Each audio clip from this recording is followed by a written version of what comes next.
Gëzuar Krishtlindjet, Merry Christmas, Bon Natale. Brazili nuk i njeh të Christmas, Krishtlindjet. Ne jemi rritur me atë propagandën babagjyshi i vitit të ri, i cili vishej me kostum të kuq, por ne nuk e dinim se kjo ishte për lindjen e Krishtit. Në Shqipëri, edhe pse janë tre fe, është një bashkë ekzistencë fenomenale, pa diskutim. Por 25 dhjetori më magjik për mua, për brezin tim, ka qenë viti 1989. Edhe media shqiptare dha vrasjen e diktatorëve trumanist, çiftit Ceaușescu. Një shpresë e madhe për ne, një frikë e madhe për Ramiz Alin dhe byron politike dhe të gjithë kriminalët e partisë gjak që kishte sunduar Shqipërinë. Natyrisht që ne të gjithë thamë që këta mund vriten. Diktatorët meritojnë të njëjtin fund. Unë kam thënë disa herë, sot është ditë feste e paqe, nuk do të kisha dëshirë të flisja asnjë grimas për politikën, për çiftin kryeministror shqiptar që më ngjasojnë çdo ditë më shumë me çiftin Ceaușescu. Do të kishin dëshiruar që Lubia sot ishte në Dubai. Rama kam frikë se është në Shqipëri, Bredharaku, me miliardat e vjedhura nga shqiptarët. Por edhe ata duhet mendojnë në këtë ditë të madhe Krishtlindjes që ka një fund. Dhe këtë na e sjell ai 25 dhjetor i vitit 1989. Kur rumunët u ngritën atë dhjetor, por janë vrarë 1100 vet. Dhe më vonë do të hetonin edhe presidentin e parë, demokrat Iliescu, për rolin të këto vrasje, se nxiti. Paralelja mund të jetë me 20 janarin, se si Rama nxiti vrasjet, duke quar drejt plumave.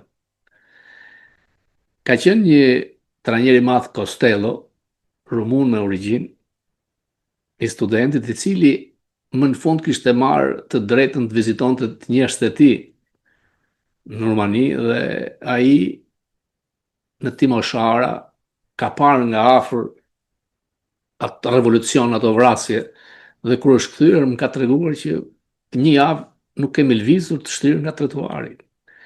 Përmbysje e madhe, dhe mbas kësaj do të vinte edhe tek ne. Natyrisht që në Amerikë personi që e riktheu dhe një të drejtën Merry Christmas ishte Bill O'Reilly me një fushat madhe në Fox News për kanalet për korporatat e mëdha tregtare dhe ideja ishte mos shkoni blinin ato korporata që nuk thon Merry Christmas. Fundi fundit ky vend është ngritur mbi parimet e kristianizmit. Dhe presidenti Trump, një nga shkaqet që fitoi në zgjedhje ishte ky që ne do të kemi drejt të themi Merry Christmas. Por Trump ka ceduar shumë, është anuluar ajo përurimi vjetor që bëhet në Kennedy Center, jazz music, dhe personi që e drejton këtë e ka kanceluar sepse Trump ka vendosur emrin e tij si për emrin e Kennedyt. Gjoja është votuar në mënyrë unanime nga bordi drejtues i Kennedy Center, ku kryetar bordi është Trump, antar janë Sudi Wiles, shefi i kabinetit dhe njerëz të tij, duke hequr të gjithë njerëzit e Bidenit. U tha se votimi ka qenë unanim, nuk është i tillë sepse një person afrikan-amerikan tha unë nuk votova dhe mbledhja është bërë në shtëpinë e një nga antarëve të bordit, janë zyrat reale. Ideja që Trump kërkon të vendos emrin e tij tregon shumë për gjendjen e tij mentale, mendore. E vendosi tek Instituti i Drejtësisë i Paqes Donald Trump, tek anijet që po ndërtohen do të jenë anijet Donald Trump. Problematike si karakter dhe me dosjen e Epstein dalin të tjera nga e kaluar atij me probleme. Megjithatë Trump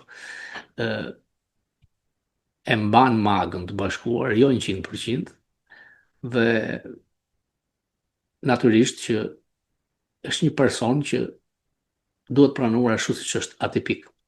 Në lidhur me atë platformën e strategjisë kombëtare apo dhe me atë të mbrojtjes, ligjin e ri, ju theksoj se Bolton më ka thënë në mandatin e parë, as e ka lexuar fare, vetëm e firmosi, isha unë dhe një grup specialistësh që e përpiluan. Trumpi nuk përqendrohet në detaje, por janë njerëzit që ashtu, që e kontrollojnë. Në lidhje me dua të sqaroj diçka që është bërë një ngrirje ndaj Ballkanit për ndihmat për çdo gjë dhe pritet që në mars rrugët të raportojnë ndryshimin e departamentit. Duhet parë me këndvështrinë që amerikanët çdo gjë kërkojnë të ta kenë në mënyrë transaksionesh, më shumë për interesat ekonomike, të ndalohen çdo shpenzim dhe investim i departamentit amerikan të shtetit për ngritjen e institucioneve të demokracisë, por vetëm thjesht në marrëdhënie. A do të na ndihmoj kjo si çështje shqiptare apo do na dëmtoj? Në qoftë se do të kemi njohje të dy anshme të Kosovës, Serbia do të ishte një ndihmë. Por ideja është që është hequr Byroja e Drejtave e Njerëzit dhe departamenti ka kohë që është kthyer me mec, nuk flet për vjedhje zgjedhjesh, ndryshon nga departamenti i parë i majt radikal. Natyrisht që është Krishtlindje dhe unë uroj që gjithkush ta kaloj këtë ditë bukur të paqësore dhe unë e di që edhe në Shqipëri është vendosur si ditë pushimi. Këtu për herë të parë do të jetë ditë pushim federal, vendosur nga Donald Trump për të respektuar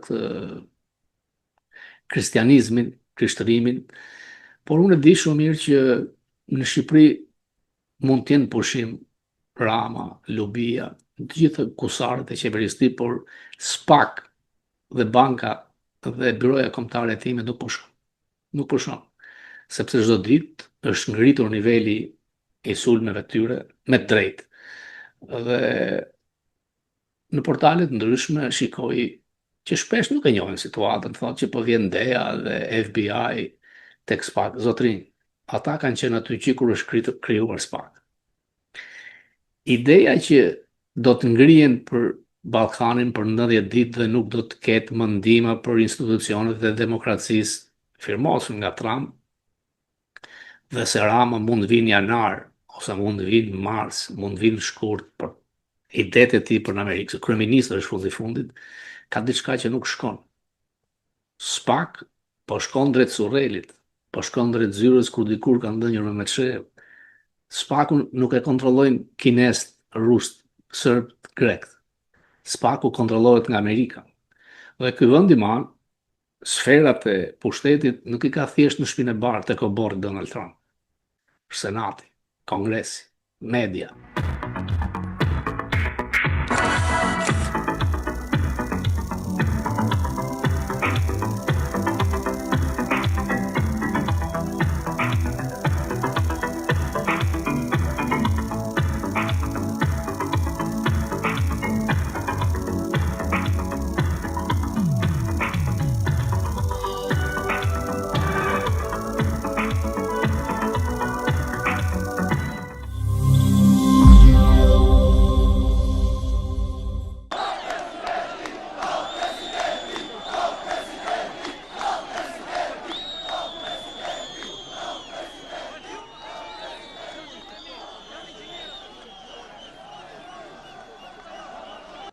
Studentët janë ajka e ajkave të rinisë shqiptare. Dhe është e kuptueshme. Think tanket, kompleksi industrial ushtarak, shtyllat që mbrojnë demokracinë, organizata si CIA, si FBI, çka duan që të luftohet krimi në Shqipëri, çka duan që të luftohen trafiqet. Dhe sulmet që janë bërë nga mediat e djathta amerikane, të cilat nuk e kanë forcën e Washington Post, e New York Times nga ana intelektuale, apo Wall Street Journal dhe vetëm gazetë djathtë spektakolare për mua, fillimisht me një shkrim të Fox News Digital, të cilën Trump e shan shpesh se është kundra tij. Pastaj te Washington Examiner, një media jo e madhe, e djathta ma konservatore, dhe në fund shkrimit e Washington Times. Washington Times unë kam nga përvoja ime si diplomat dhe si gazetar. Nuk krahasohet dot me Washington Post si organizatë e madhe. Po në atë kohë që unë kam qenë si diplomat, tirazhi ka qenë 20.000, Washington Post ka pasur të 700.000, por 20.000 është konservatorizëm. Dhe kur del një shkrim në Washington Times, pa diskutim që ka shkuar në departament shtetit, ka shkuar te Komiteti i Marrëdhënieve me Jashtë në Senat, tek Marrëdhëniet me Jashtë në Kongres, në Shtëpinë e Bardhë. Pa diskutim ka shkuar te Stephen Miller. Dhe kur Washington Times citon Berishën, i cili thotë që në Europë do të kemi shtetin e parë narko-shtet, një vend NATO-s, nuk është aq e thjeshtë. Çdo shkrim që del te këto gazeta, përpara se të botohet, kalon atë që quhet zyra e juridike, sepse nuk duan që dikush t'i hedhë në gjyq. Dhe Rama u përpoq shumë ndaj Fox News, ndaj Washington Examiner, por nuk guxoi kurrë që t'i hedhë në gjyq. Ka përdorur miliona nga lobistët e tij, sepse ka bler akses. Por sulmet tregojnë që ai përfundosit nga pesha e tij. Nuk gjen dot një ministër që nuk ka vjedhur. Unë kam thënë që sa herë që vin në Tiranë, duke qenë figurë publike, më duhet takoj njerëz nga të gjitha krahat.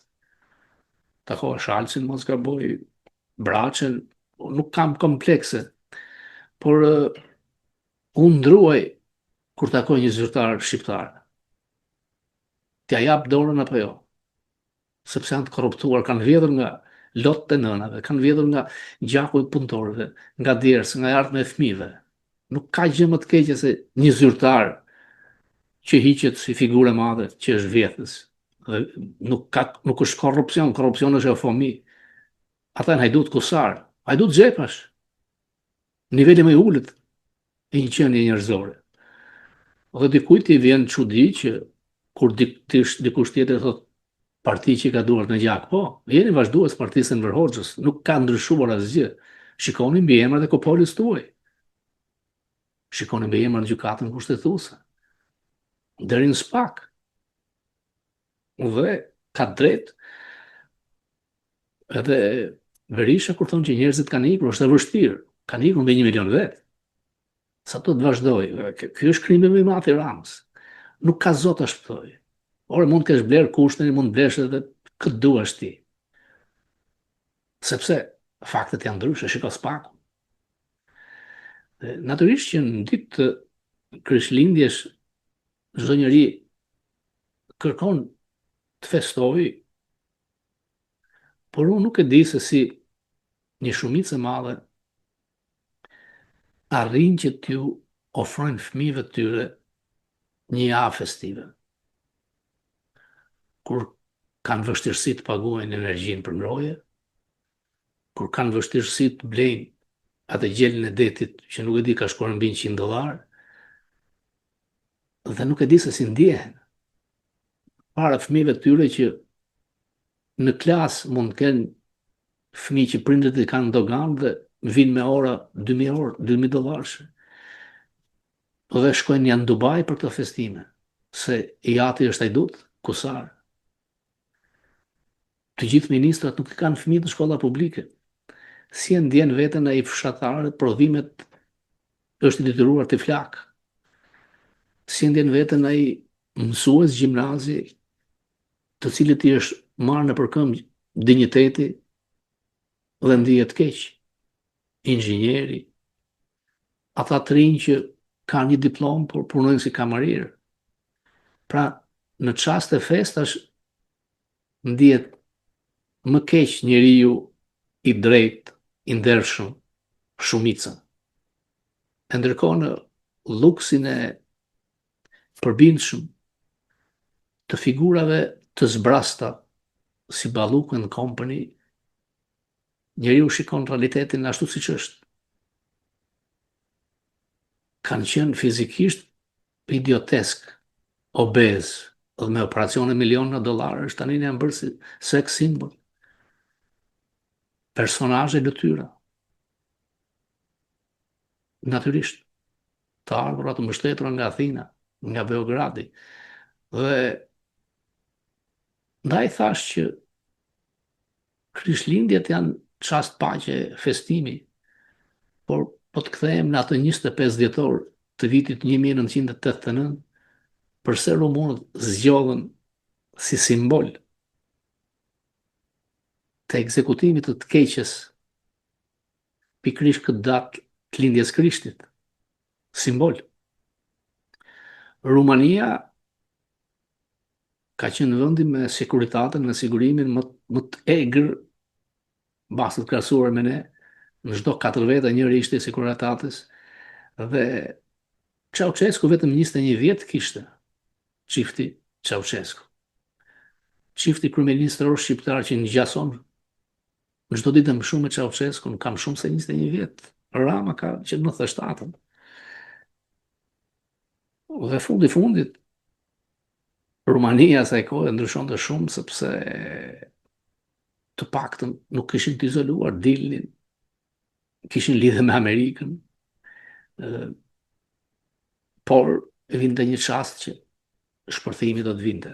Por edhe pse kanë kaluar 30 e sa vjet, Rumania vazhdon të jetë vend i varfër. Mbi 4 milion vet kanë ikur. Një plagë e madhe kjo. E të gjithë vendeve që vuajtën komunizmin, diktaturë dhe partive mëm, si partisë PS-së të Ramës. Nuk doja ta ulja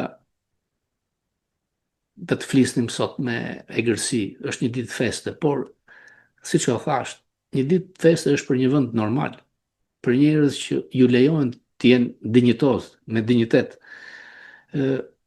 Ata që dolën në atë protest shumë të madhe, të thirrur nga Berisha, ishin njerëz dinjitoz. Ata janë shumica e Shqipërisë. Aty do të donin të ishin edhe socialistë ndershëm, sepse nuk mund të them, Kopolin e kanë kriminale, kusare, por baza janë shqiptarë fundi. Por derisa të vazhdoj ky ritëm, vlerat do të minimizohen nga antivlerat dhe ai drejtori i doganës do të jetë shembull tek fëmijët që kanë shok fëmijët e tij në shkollë, sepse baba ai shumë i Zotit vjedh. Kjo që bën Shqipërinë, dhe prallat që do të hynë NATO prej, do të hynë në BE prej Ramës. Shitja një lëtyrave që vinë nga Athina si pastruese dhe bëhen zëvendëskryeministre. Në Shqipëri sot është pushim, është fest. Por e keqja Edi Rama nuk minimizohet dot. Sot në Shqipëri janë pushim, por SPAK dhe Byroja e Hetimeve nuk pushojnë. E keqja duhet të hequr që të shpresojmë që krishtlindjet e vitit që të vjen të jenë ndryshme, më të buzëqeshura, më të çliruara nga njerëzit që vjedhin çdo ditë nga ardhmja e vendit tonë. E vendit tonë përbashkët të Shqipërisë. Unë e falenderoj. Gëzuar krishtlindjet. Me të vërtetë është një ditë e paqët. Jam nga një brez që ne nuk na kanë lënë të festonim krishtlindjet. Por ai 25 dhjetor 1989, mbase ishte festimi i parë real i ynë për krishtlindjet, pa e ditur se çfarë qenë, sepse pam se si pushkatoi një çift diktatorial në Rumani. Fundi i Ceaușescuve. Ceaușescët e Ballkanit një fund duhet të kenë. Ju falenderoj.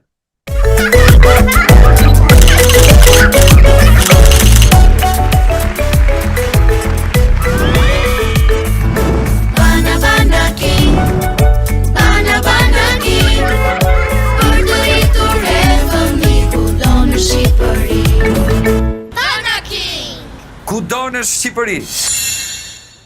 Mbetet një datë historike. Dhe duhen respektuar gjithë ata studentë që shumica janë larguar nga Shqipëria, që rrezikuan jetën, që krijuan diçka pa e ditur dhe vetë, partinë e parë opozitare, parti që mori 1.200.000 vota në fitoren e 92-shit. Që janë mbledhur studentët dhe që kërkojnë takim me mua. Domethënë po të shikosh kushtet e tyre ose kushtet, domethënë kërkesat që kanë janë politike.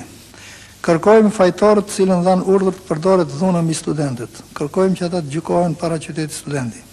Kërkojmë të krijohet një komision prej studentësh dhe mjekësh për verifikimin e gjendjes shëndetësore student plagosur. Kjo është kështu ordinere me këto. Tash i vjen e bukur. Anët politike. Kërkojmë pluralizëm politik si shkalla më e lartë e demokracisë sotshme. Si pasojë, të lejohet krijimi i organizatës pavarur demokratike të studentëve dhe të intelektualëve të rinj, statuti i cilës do të paraqitet për legalizim në Ministrinë e Drejtësisë. Duam që kjo organizat të ketë deputet e vetë në Kuvendin Popullor. Lëvizje ka qëllime demokratike, drejtë të reformave të ndërmarra nga vetë. Si jeni, mirë jeni? Nuk është çështje kur mund të nga thashë ti Sali Berisha. Po ti në artikull që shkruaj dhe i kritikove në Roshëm. Mare pra. Të thiri prokurorit dhe shtu. Jo. E po e është